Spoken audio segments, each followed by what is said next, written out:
Hi, my name's Nairi and I am living with trigeminal neuralgia, and I started up this channel so that people could follow my journey and hopefully get some comfort from seeing how somebody else lives with it. When I first looked for information on trigeminal neuralgia, I looked at everything I could possibly find, but most of it was medical, most of it was factual, and I kind of gathered that quite quickly early on, and then I was seeking out videos with people who were living with it, and I found some, but I didn't find that many, so hence I started the channel up, and I was already on YouTube doing other things.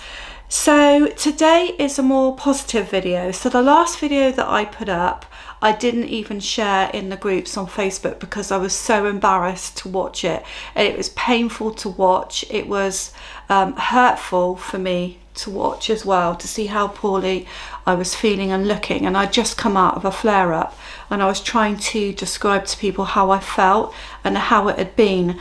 And it's very difficult for me to watch, as are my previous 2 or 3 videos as well. I find it really hard to watch them back.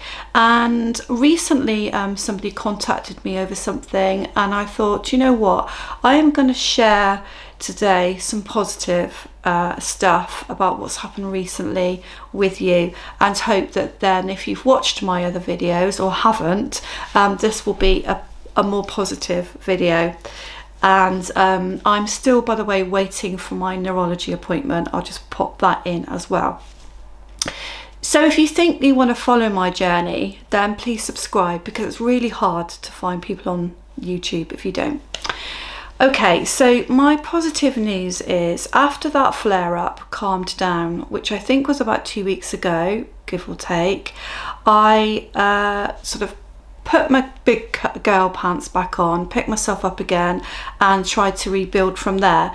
And if you experience flare-ups, then you'll know that even once the flare-up has kind of calmed down, you're very shaky and you feel really kind of anxious that it's going to come back again. So I try to play it a little bit more safe, and in that period of time as well, my husband and I have gone away for a short break, just a few days, whilst our children went somewhere to see one of my other older children.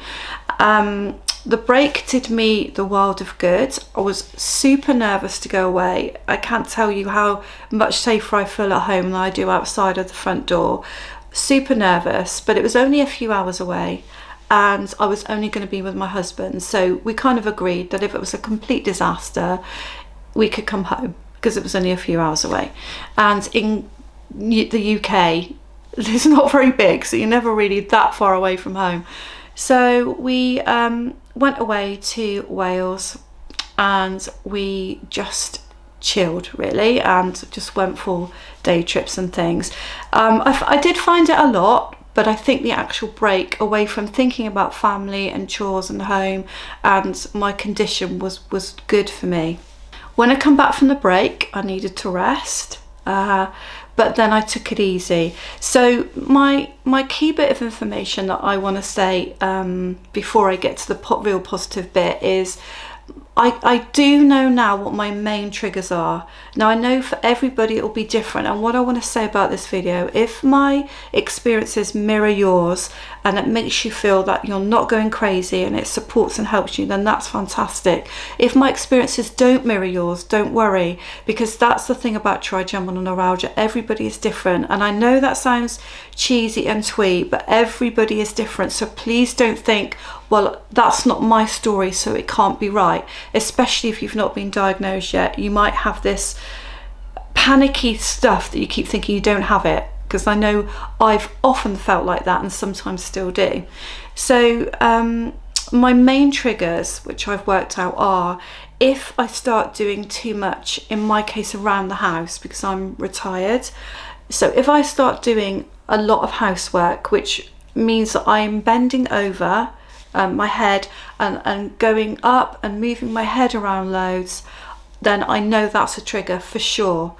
So what I'm trying to say by that is, the more sedentary a life I lead, which sucks really, because it means gaining weight, it means at times you feel lethargic, but that's just the way it's going to have to be. The more sedentary the more sedentary I am, as in what I'm doing is sitting and doing things, or you know, I'm sort of doing stuff but still taking it easy at the same time. I'm not doing lots of physical chores, I'm not doing lots of car trips, and I'm not, you know, rushing around after the kids or the grandkids, then the better life is for me. Definitely work that one out. And the other thing that I think can not bring a flare up on, but make a niggly flare up worse, is stress. If I'm really stressed and I've already got it playing up, that will definitely make it worse.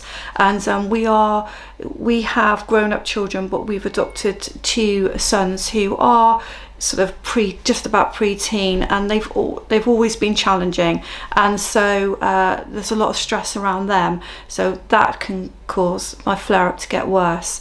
So what I did then, I had a wedding coming up, and it was my daughter's wedding. She'd got married during lockdown, and she'd had 7 people, and we decided that it would be lovely to have the proper celebration. So I was so nervous about this leading up to it. I was just super nervous. I kept worrying that I was going to let people down, that I would have a flare up during the day, you know, I wouldn't be able to talk to people properly.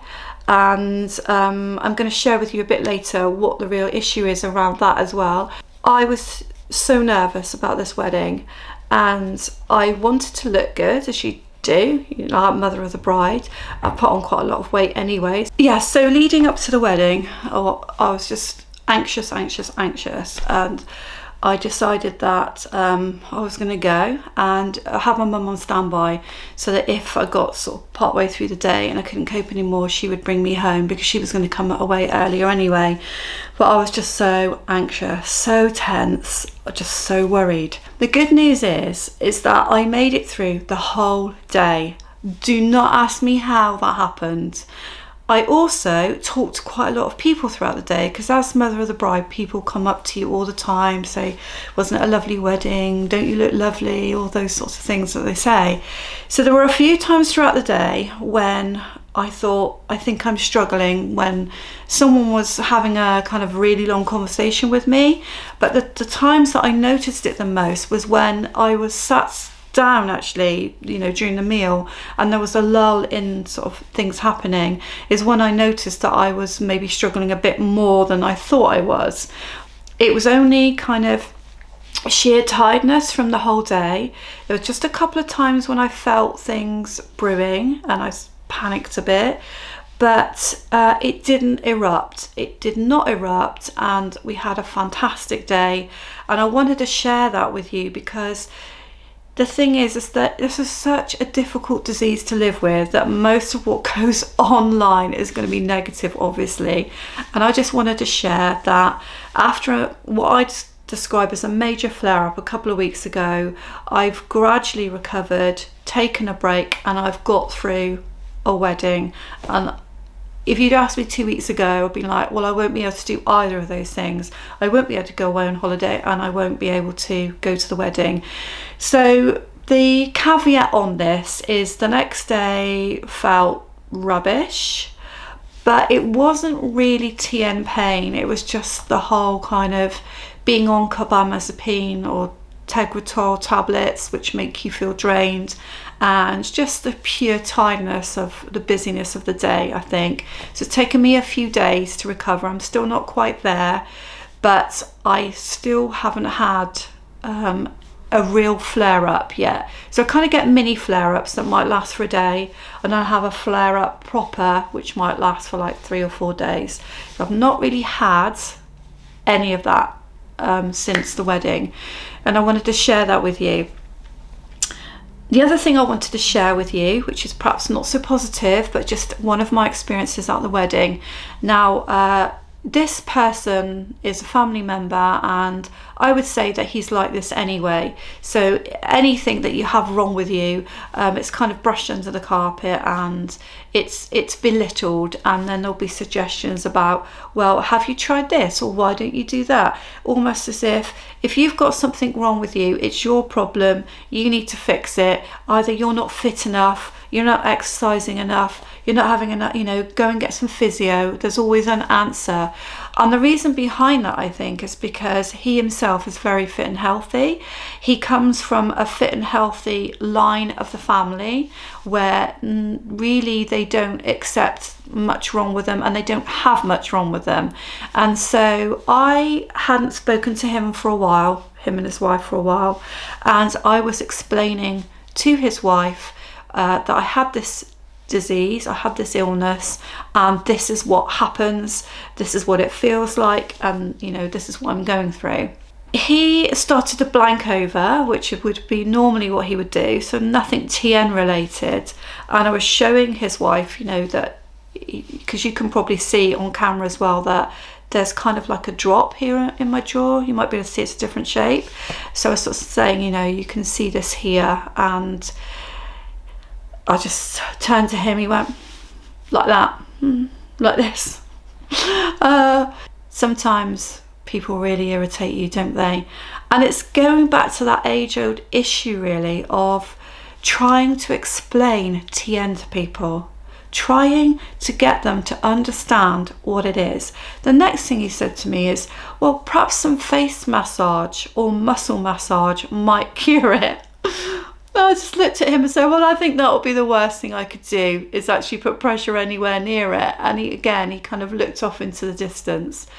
But there were a couple of people that I explained the illness to. So if somebody said to me, oh, how are you? I'll go, yeah, I'm okay. And then if they kind of dug a bit deeper, I'd be like, well, actually, I do have something that's wrong with me, so I'm going to have to be careful, blah, blah. And then you're trying to explain what it is, and nobody's heard of it. Nobody. I think I've had one or two people in the whole time that I've had this that have actually gone, oh yes, I know somebody with that. That must be really difficult to live with. Other than that, it's like starting the story all over again.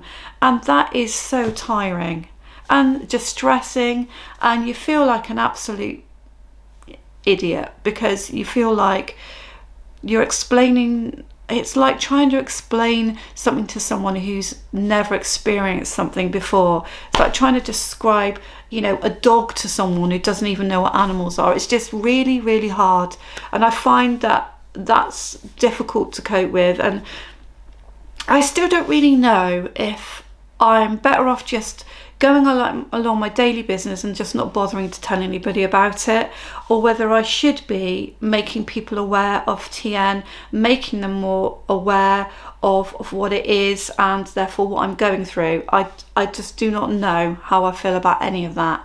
So guys, a bit more of a positive video. I'm feeling better. I know I'm looking better.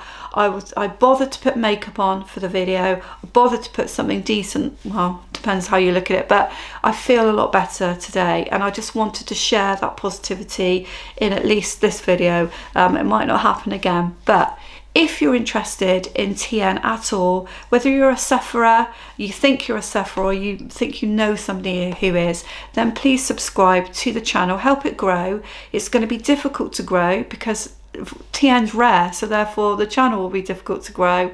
And look forward to seeing you on my next video, which might be in 2 weeks, 3 weeks time, depending on if I have my neurology appointment or anything to share with you. Thank you.